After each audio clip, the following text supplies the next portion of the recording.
Denver 7 On Demand is brought to you by Ferguson and BAC Appliance Center, the best in bath, kitchen, and lighting for your home. I'm Brian Sanders. And I'm Molly Hendrickson with the latest from Denver 7.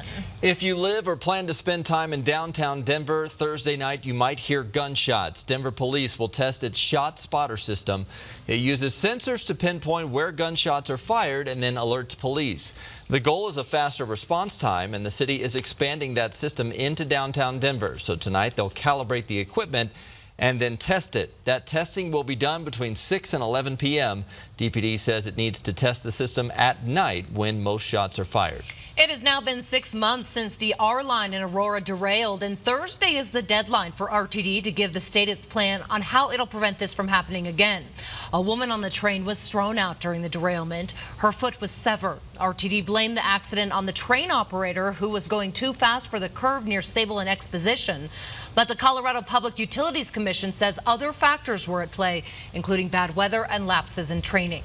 Right now, dozens of Colorado and Wyoming firefighters are in Alberta, Canada, helping contain this massive wildfire. So far, it's burned more than 500,000 acres and at one point forced more than 11,000 people out of their homes. Once our firefighters are done there, they'll head back home, rest up, and be sent to the next place that needs them. New numbers show more people are riding Mustang. Mustang is CDOT's regional bus service, and there are 9 routes that link Denver to Fort Collins, Colorado Springs, Vail, Grand Junction, and Gunnison. Mustang also has service to Durango, Lamar, and Alamosa. The Colorado Public Interest Research Group says Mustang ridership was up 23% in the last year. We're now learning where the goose meat is going after those controversial roundups in Denver last week. The local food pantry Metro Caring says it's currently giving out the meat for free at its fresh foods market. And the pantry says it is going off the shelves quickly. They even plan to have a nutritionist on hand tomorrow morning to show people how to properly prepare it. Metro Caring says it's unsure if it'll get another shipment after the current supply runs out.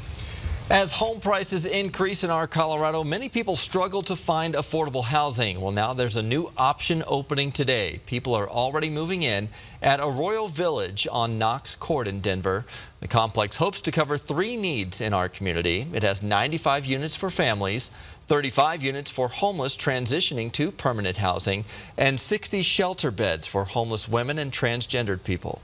We're providing also housing for 95 families who otherwise are really stressed to find housing. For a 1-bedroom at Arroyo Village, we're charging $800 or $818 a month. I keep reading that the average rental in the Denver area for 1-bedroom about $1,200, maybe $1,300. To qualify for an apartment, you have to earn less than 50% of the area median income, and there are a few units still available. Remember scavenger hunts when you were a kid? Well, Douglas County has a scavenger hunt that'll get you outside enjoying Dougco's open spaces. It's called Decode Douglas County Outdoors. You download a booklet and use the clues to find a special post in each park. Make a rubbing of the image, and when you collect enough of them, you're eligible for a prize. He wanted to find a way for families to come out and enjoy our fabulous open space. And so he's made a game so families can go to one spot, and then that one spot tells them where to go to the next one. So it's like a treasure hunt. And you can learn more and get a link to the booklet right now on our free Denver 7 app. Broncos country, the wait is finally over to see some of your favorite players back on the field and also see some new faces to get to know. Training camp started Thursday morning at the UC Health Training Center in Englewood. Denver 7's Eric Lufer talked with fans who are ready to see the team back in action. A big day here in Englewood, UC Health Training Center. Broncos fans, they are out. They're excited. The talk of the town right now, Joe Flacco and Vic Fangio, our new head coach. Does he have what it takes to bring the Broncos all the way? Does Joe Flacco still have some championship blood in him? He's a former MVP, a former Super Bowl champion. Now can he bring the Broncos to another Super Bowl? That would be the goal. It's just day 1 of training camp, folks. For all the information on what you can bring, when the practices are, what time, just head to our website, thedenverchannel.com. I'm Eric Lufer, Denver 7. Well, despite it starting out as a joke, people can't stop talking about the online movement to storm Area 51, especially since the group has more than 1 million people on board right now. Well, that trend has spread from Nevada to here in Colorado. More than 550 people have joined a Facebook group to storm Casa Bonita. It'll supposedly take place on the same day in September as the Area 51 raid, but instead of a Naruto run, the group is encouraging people to make a Cartman mad dash based off the South Park character.